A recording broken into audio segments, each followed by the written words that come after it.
Hey, Julia and Julia. I think that's Julia and Julia. I think that's a movie, isn't it? Yes, it's a great movie. It is a great movie, yeah. Julie, where are you at? Who are you with? I don't think we know each other, do we? And I maybe you're think muted, so you're probably yeah, muted we've from on high, so sorry. muted participants. So Ohio head and neck, I'm cheating and looking at your email. Well, welcome.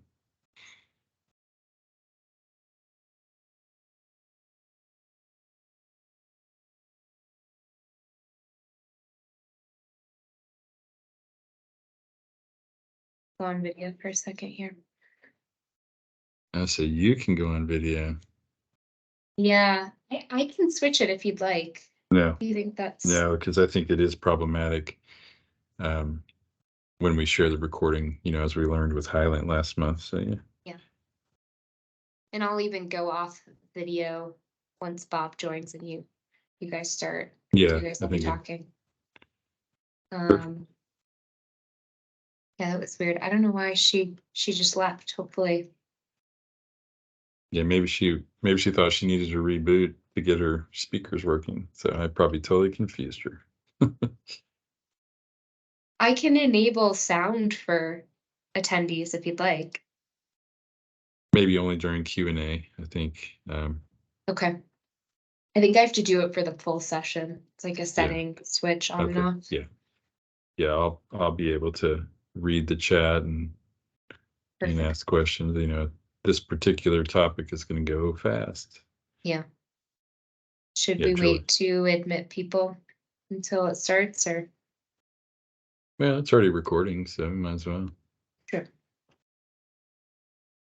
Hey, Julie, welcome back. Sorry, I cheated and saw your email from Ohio Head Next. So we have you muted, so you only you're stuck hearing myself, hopefully just a little bit, mostly Bob, who just joined us. So welcome. Bob, we're waiting just a couple more minutes. We have a long RSVP list. You're quite the celebrity. So you're still muted. Let's see if Julia can undo that. Oh, there you go. There you go. You can hear me now? There we go. Yep. Yeah, well, I guess clicking on the X on the microphone actually works to that does unmute help. yourself. Yeah. It does help, yeah. So Dr. Michael Ward will be with me today. He's in as a guest, and fantastic. And Charlie Choi, who is our board chair, MSO board chair, will also be joining as well, and they will be a participant in this session with me. Welcome, both of you, Michael and Charlie. Thank you so much for your time. We have several more people to log on, so we'll probably give another 3 minutes or so, even though from there we'll be sprinting through all the material that we want to at least touch on. Yes, we will. So. Got a lot of material to sprint through in 20 some minutes. So. Yes. But good stuff. Even just judging by the response on social media to us advertising this, this is top of mind within the ENT space and other medical specialties too. Sure. Yeah. Of course. Yeah. So I did want to correct one thing I saw on the LinkedIn message today. I was never the president of ENT. Okay. I held leadership and executive council positions, but I was never the president of ENT. Gotcha.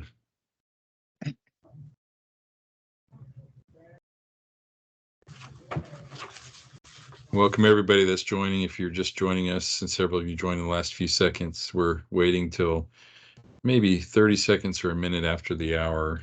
We had so many people RSVP. We want to make sure everyone has a chance to hear the full presentation. So bear with us.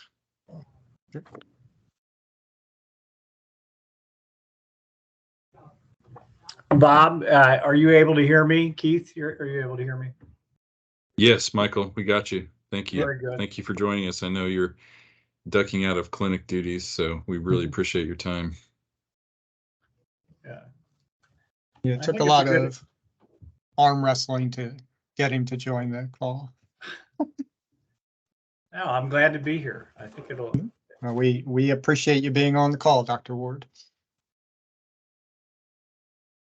Doctors were such a pain.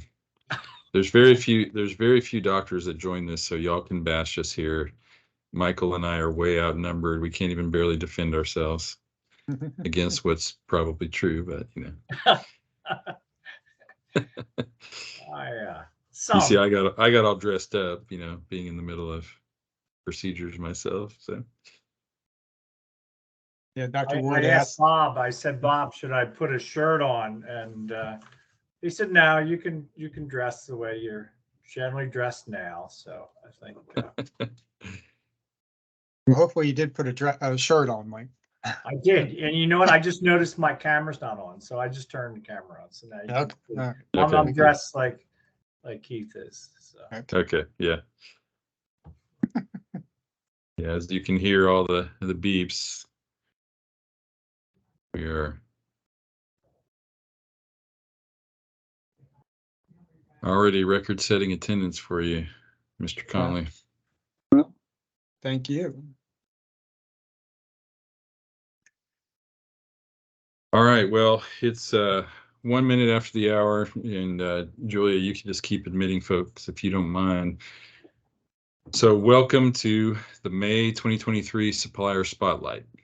And what you'll notice, as this is really the first time in 3 years of doing these, that we're not talking to one of our suppliers. So we're even changing the name. It's just our US ENT Spotlight. And we are so fortunate to be joined today by a good friend of mine and a well-respected national leader in the ENT space, Bob Conley.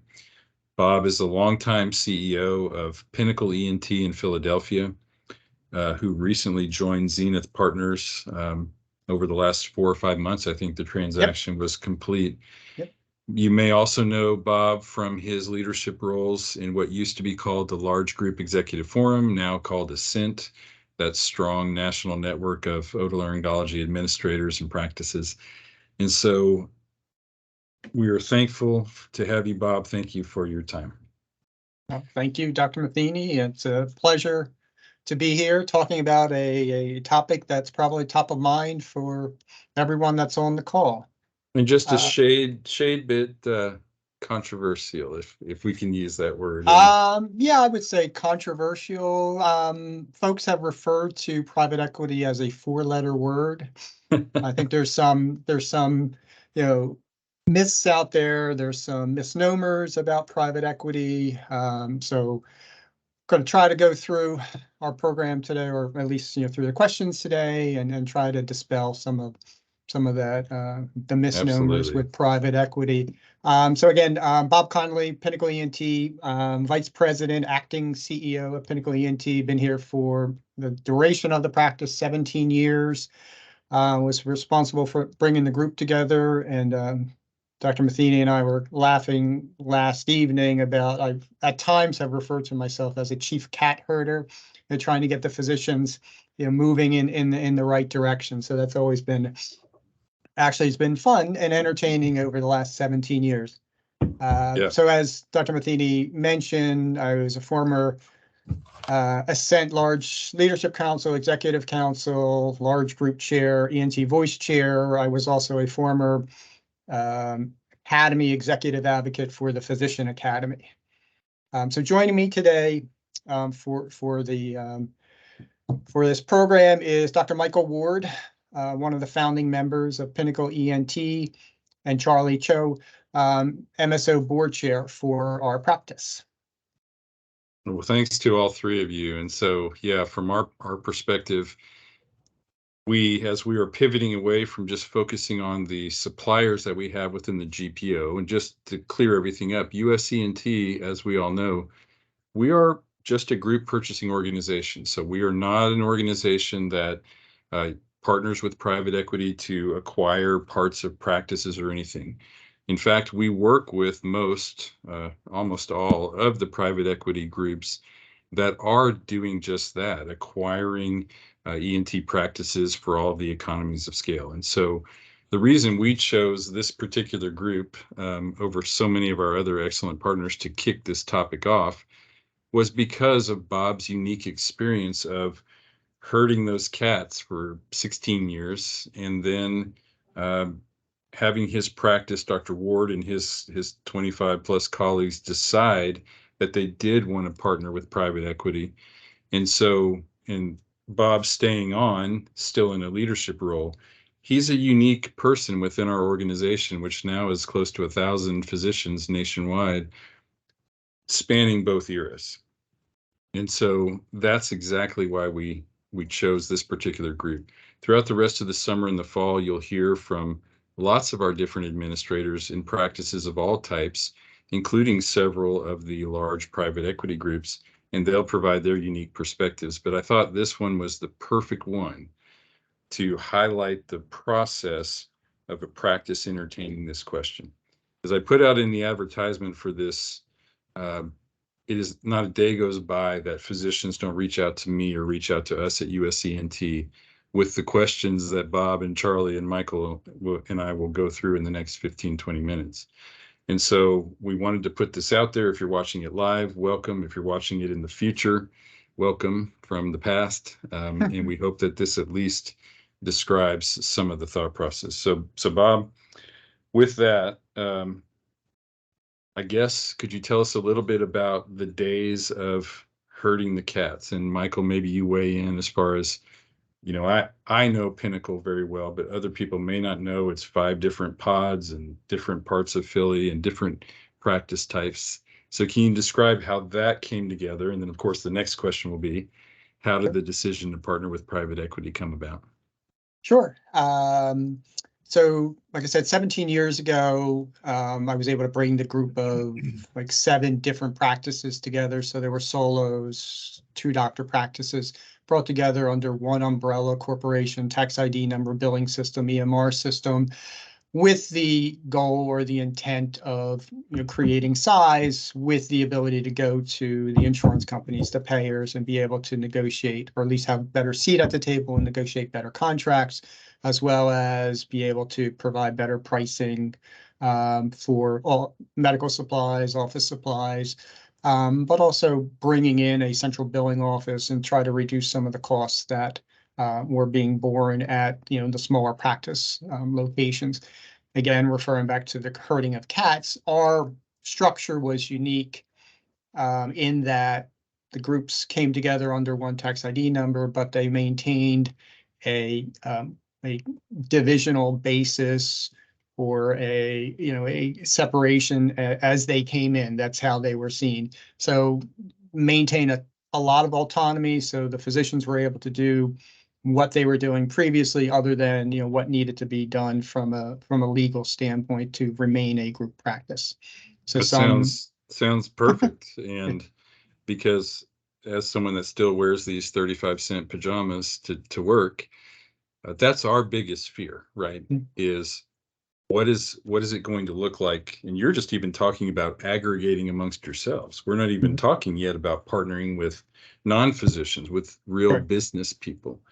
So that is always our fear, is the loss of autonomy, the loss of control, the loss of the ability to make our own decisions about our own patients.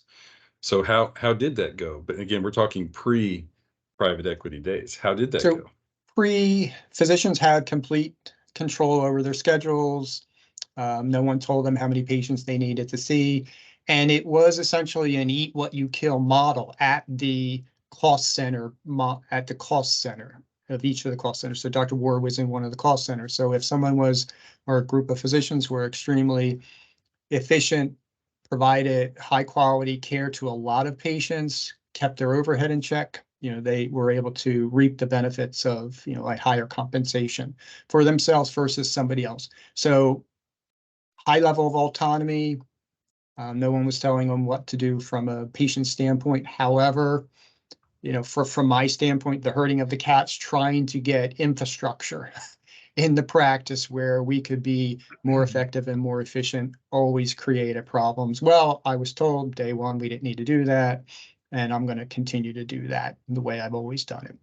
So I always had that double-edged sword. Where do I push? Where do I want to draw the line in the sand and say, no, I want you to do this? So you're saying at this- physicians have strong personalities and opinions. Is that what you're accusing us of here? So I'm not gonna answer that.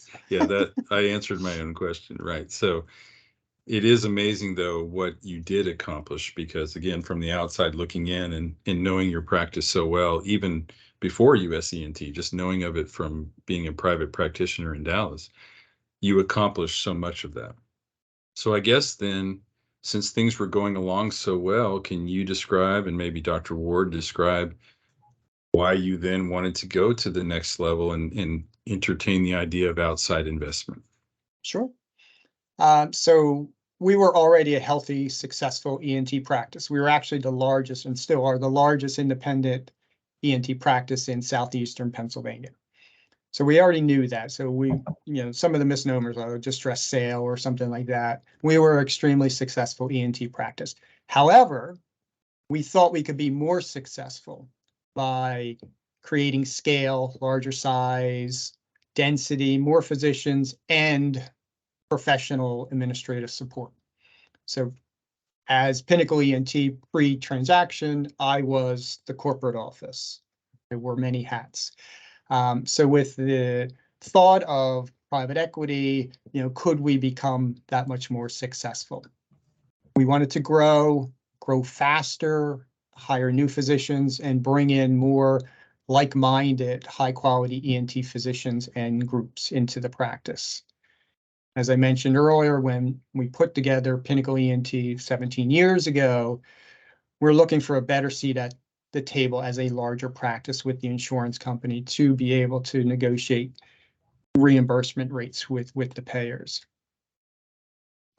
We were also wanting to combat cost and wage inflation. As everybody knows, when the pandemic started, folks retired or quit, and then trying to recruit for individuals in a variety of positions was extremely difficult. We had employee turnover. We were competing with other industries for higher wages. A Wawa, which is a local convenience store in the Philadelphia market, was offering more than a front desk receptionist was. So how do we deal with that? The higher wages, higher costs of providing care to our patients. We needed, some assistance and some support in those areas.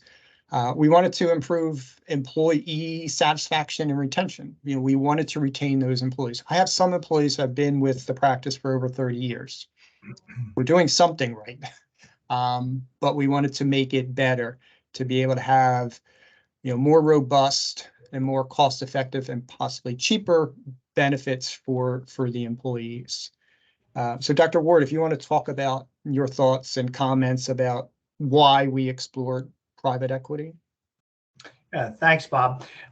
Just a background on me. I was one of the solo practitioners who joined Pinnacle ENT 17 years ago. And then I merged with another solo practitioner as we were into Pinnacle, probably about 3 years later. And we then in 2008 went on to grow 2 more physicians. And a 5th one joined us in 2019. And we have a resident coming out of Jefferson joining us in 2023, this September. So I was into growth, and I thought that was how we were going to become stronger. We were going to have bigger numbers, more powerful.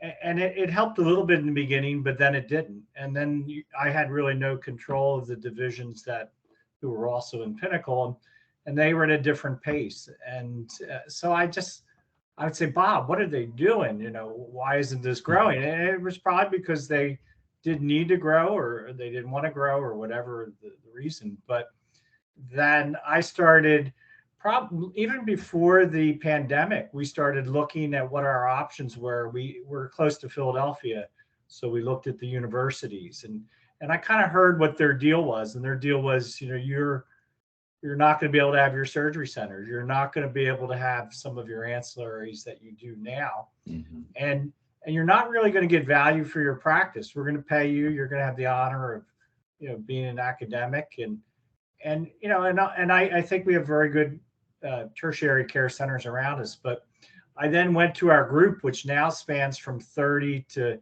I'm the oldest at 60, a couple people in their 40s and 50s. And I said, what do you want to do? Because I can do whatever. And people were not interested at that time in joining a university setting where we'd have to separate from our surgery centers, which we had built up relationships and other ways of generating revenue.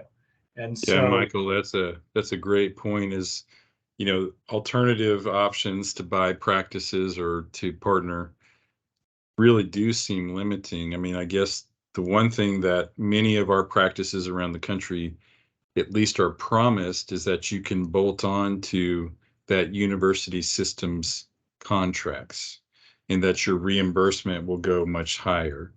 What did you see as you considered Penn and Thomas Jefferson and those? Were you even offered that, or were you just told, yeah, hey, you get our stamp of approval? Or, right. I think they were saying that they were going to be greater, but there were going to be some limitations to our biggest insurer, who is Independence Blue Cross, that there would be a gradated approach of who could get those rates.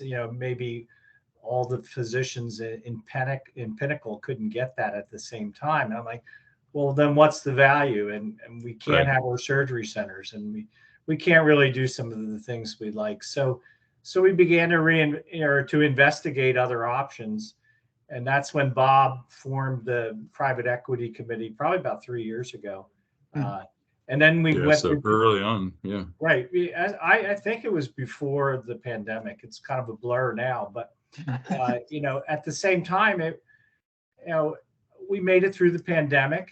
I think due to some of Bob's hard work and our continuing to want to see patients. Like, we see patients. That's how we get paid.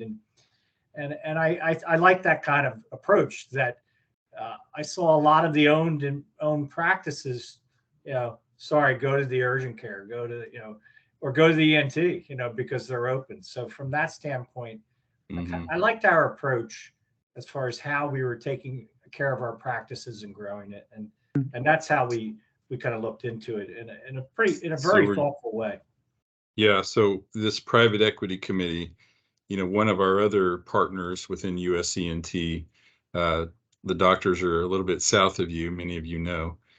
And I know personally that they vetted 120 different private equity groups before they finally partnered with someone. So what was that process like? Once Bob formed this committee, did you guys proactively go through the yellow pages and start making calls? Or how did you identify potential partners? And then obviously in a second we'll get there why you chose Charlie besides his nice pink shirt and his good looks. So I would love to hear that process. Yeah, so Dr. Matheny, I was receiving phone calls and emails on a weekly basis from private investment bankers and private equity companies wanting to establish an ENT platform. After several months of receiving and having these conversations with these folks, I said, well, I have a responsibility to talk to my shareholders and at least let them know what this is, folks that were calling and this is what they want to do. And once they agreed to explore, then we established the private equity committee. So 3 members, one was 100% for it, one was 100% against it, and one was kind of in between. Dr. Ward was a member of that committee. So we talked to a number of investment bankers. We spoke with other local specialty practices that went private equity a few years ago. We also talk with our advisors or accountants and lawyers and third-party administrators who knew about private equity or who worked with clients that went private equity. And then we selected an investment banker who guided us through the process, created a book of our business, provided us with, questions, on who to ask, what to ask, and he just gave us advice in a potential partner.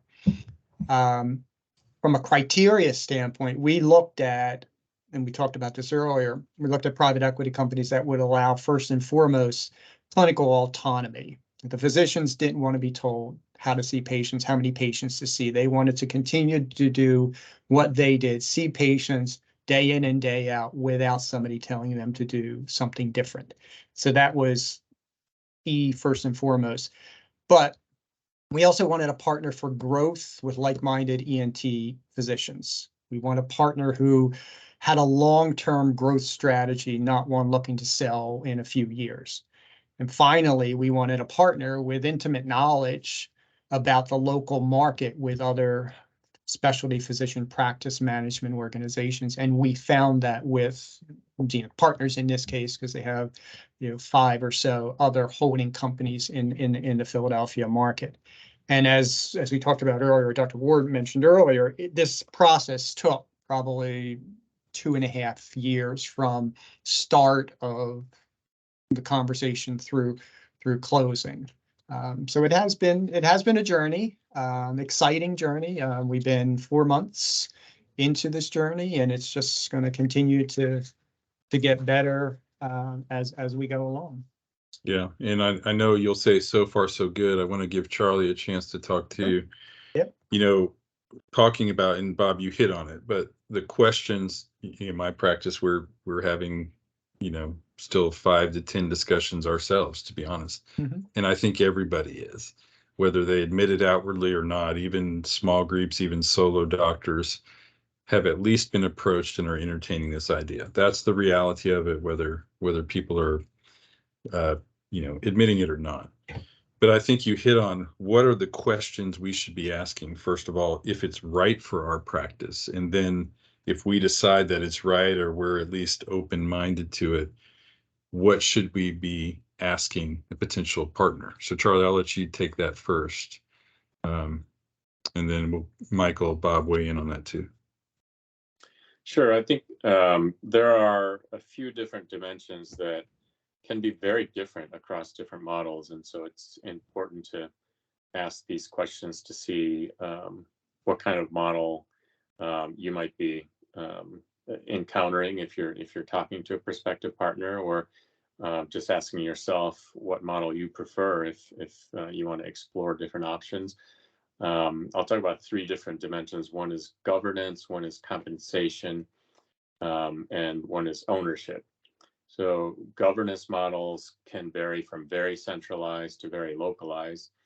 Centralized could be if your practice joins, it becomes folded into one large group with its own centralized governance structure. That could even include standard clinical protocols.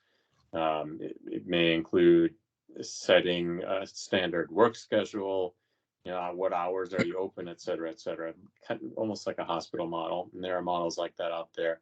And then there are more localized, where it could be everything is localized, where you're kind of on your own, and maybe just the bare minimum back office functions are being managed centrally, but you're doing your own marketing, you're doing your own recruiting, you're doing your own payer contracting.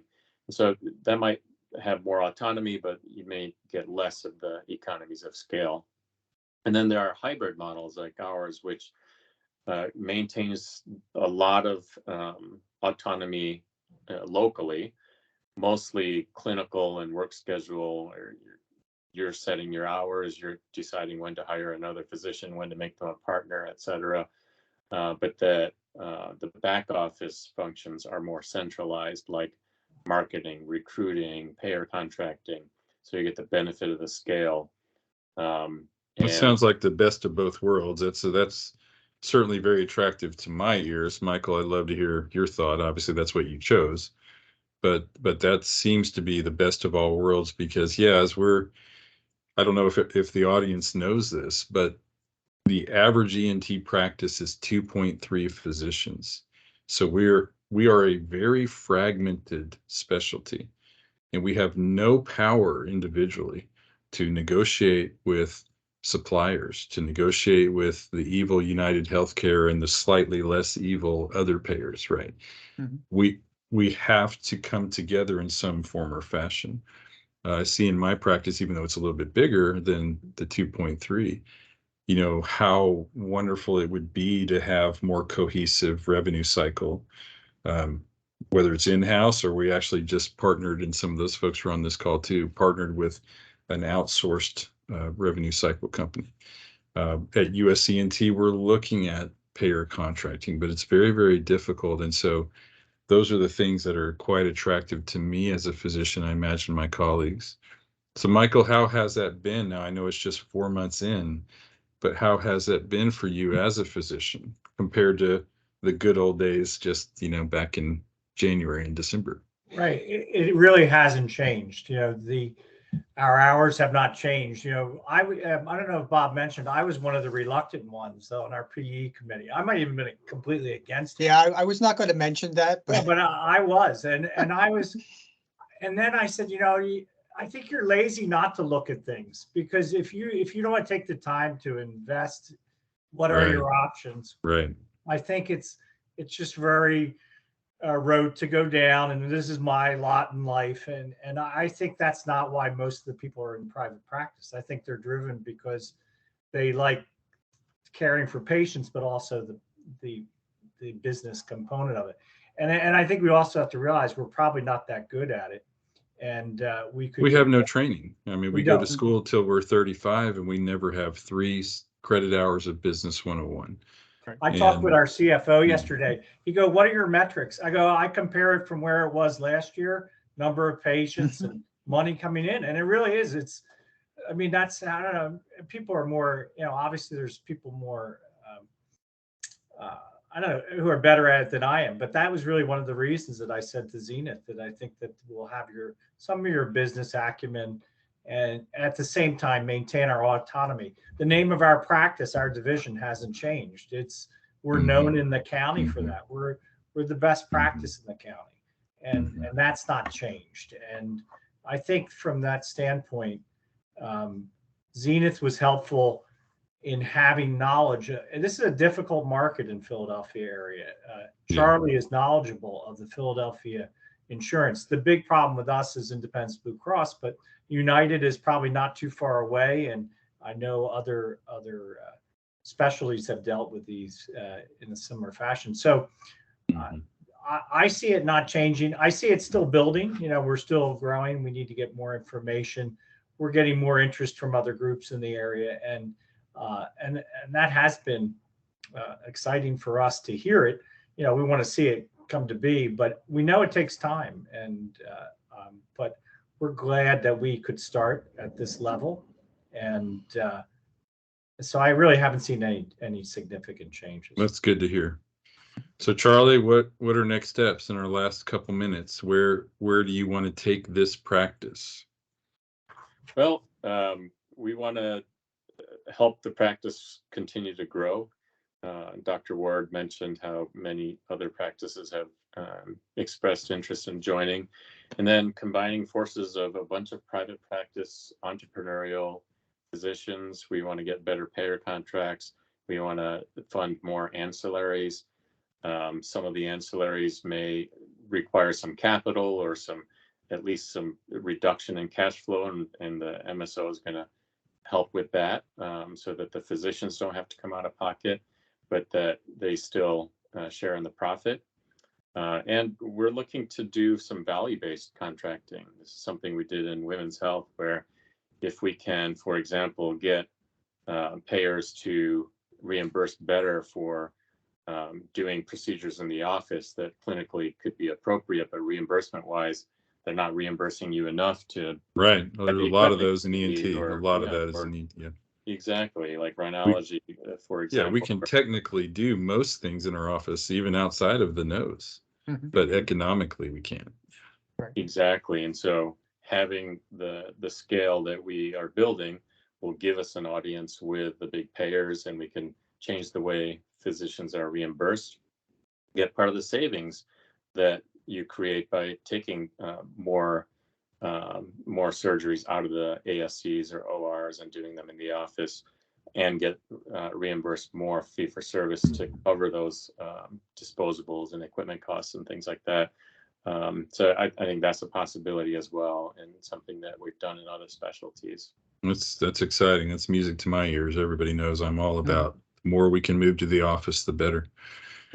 Well, in summary, Bob, why don't I give you the last word? I mean, why? I guess, what are the pros and cons? What do physicians and practices need to really think about as they entertain this decision? And obviously, we know you're pro because your practice made this decision and you Mhm. guys are happy with the decision.